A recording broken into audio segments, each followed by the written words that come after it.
This is the reason why you should trust nobody in the industry, especially the ones that bring you in the game. Let's talk about it. This is Harlem Legend, no cap, no trap, no trap. Oh, this is Harlem Legend, no cap, no trap, no trap. Hey, this is Harlem Legend, no cap. Harlem Legend TV, we the realest on the screen. Breaking down the culture, keeping everything clean. Hip-hop stories raw, nothing in between. From the block to the world, we chasing a dream. See the world through a lens so wide. Every hood story, every truth they hide. I'm the pulse of the block where the truth resides. Harlem Legend TV where the realness abides. Harlem Legend TV where the realness abides. Harlem Legend TV where the realness abides. Yo, yo, yo, yo, yo, yo. What's good, YouTube? It's your boy E-Oil, aka the Harlem Legend, man. Welcome to Harlem Legend TV, man. Please smash that like button, subscribe to the channel. Make sure you set your bell notification so you know when I'm dropping a video or going live. Man, I gotta be real, y'all. Does karma come back around twice? Does karma come back to bite you in the... I remember the good old days of Roc-A-Fella, y'all. I gotta be real. I remember the good old days when these guys were smiling and laughing. You heard they on the front page of every goddamn, hey, double XLs and the sources. They all over the place. Roc-A-Fella essentially was taking over hip hop at one time. But it's like it had to be some type of friction in there, right? It had to be somebody in there that wasn't just quite right. Now, I did a video recently on Dame Dash, y'all, right? I recently did a video just talking about his financial struggles and what he's going through. Well, has karma came back around to bite him? Because me personally, I never thought we'll see Dame Dash like this ever. I never thought, make sure you go check out my last video on Dame Dash. But this kind of sealed the deal for me. You heard? And I want y'all to understand, this is not Dame's words, right? These are words of the former artists. You heard Memphis Bleek, perhaps. Beanie Sigel said it himself. But it's coming out now that Dame Dash was robbing Beanie Sigel. Pay attention, y'all, to what Memphis Bleek has to say, because this gets nasty. Right? Beans had his clothing line, state property. Mm-hmm. We used to get clothes, boxes of state property. So I'd look in state property and say, manufactured by Roc-A-Fella. So I'm telling him as a brother, yo, bro, check your contracts and all that, make sure everything right. Like, because I see it's manufactured by Roc-A-Fella. I don't think Roc-A-Fella was making their own clothes. So how they making your clothes? Like, just as a businessman, this was like, didn't seem right. And this was at the time when he was saying, yo, I'm going to jail. I'm going to sign Freeway and the Young Guns to Roc-A-Fella. When I come home, they going to give them back the state property. And I'm just sitting there like, oh, you think business work like this? So I'm trying to tell him these things. Like, he looked at me. This is when I knew me and Beans the relationship wasn't the same. Because he was like, yo, it sound like you hating on me, fam. And I'm like, what you mean? He like, yo, if Jay your man, like you say, why you ain't got no record label? Why you ain't got no clothing line? Dang, my man, he taking care of me, all this. And I'm like, I feel you, but you know why I don't have those things? Because my bro would never exploit my ideas for him to make a bag. Damn. That's what you need to realize. They're taking your ideas. And then when he came home from jail, what he said, Dame owe me $2 million. Should have listened to Blizzle. But We got to keep in mind, y'all. You heard? We got to keep it real. Jay-Z is the one that brought Beanie Sigel to Roc-A-Fella. Yeah, he signed him to the label. You heard? He became the flagship artist of Roc-A-Fella Records. You heard? Jay-Z featured Beanie Sigel on several tracks to promote him before his debut album included Do It Again and Change the Game. Jay-Z was instrumental in developing Beanie Sigel's career, even giving him state property clothing line and record label. At least that's what we thought. See, this comes down to not having your business correct. Because Beanie Sigel didn't understand the business, but Dame Dash did. So what Dame Dash did, take all of his ideas. Yeah, he basically stole all Beanie Sigel ideas. Like a true Harlem hustler. I'm just keeping it real. He didn't break that man in.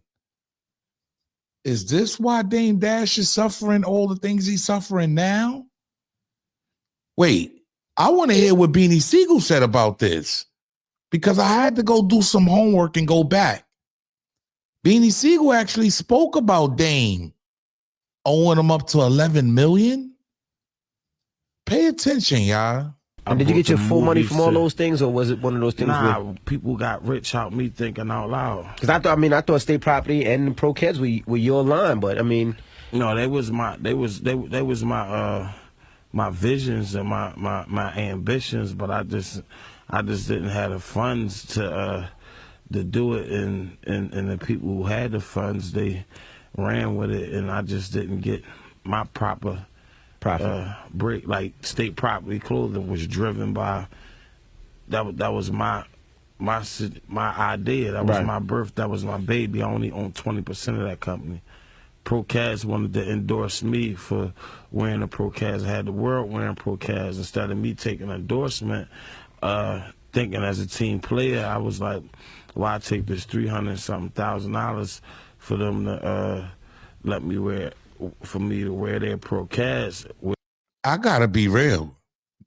Beanie Sigel didn't have his business straight, but he understood how to make a business, but he didn't know how to LLC it properly because Dame Dash, I want y'all to pay attention to what he says because Dame Dash went behind his back and did something wow. Where we could cross-market it with State Property, put the logo on it, let them do the marketing, and we can get 50% of the profit as a whole, as the company, because I'm thinking, you know, as a team player, and then find out, like, when them royalties checks supposed to come in every 3 months and 6 months go by, and then 6 turn to 9, it's like, yo, let me talk to Procaz, where my check at?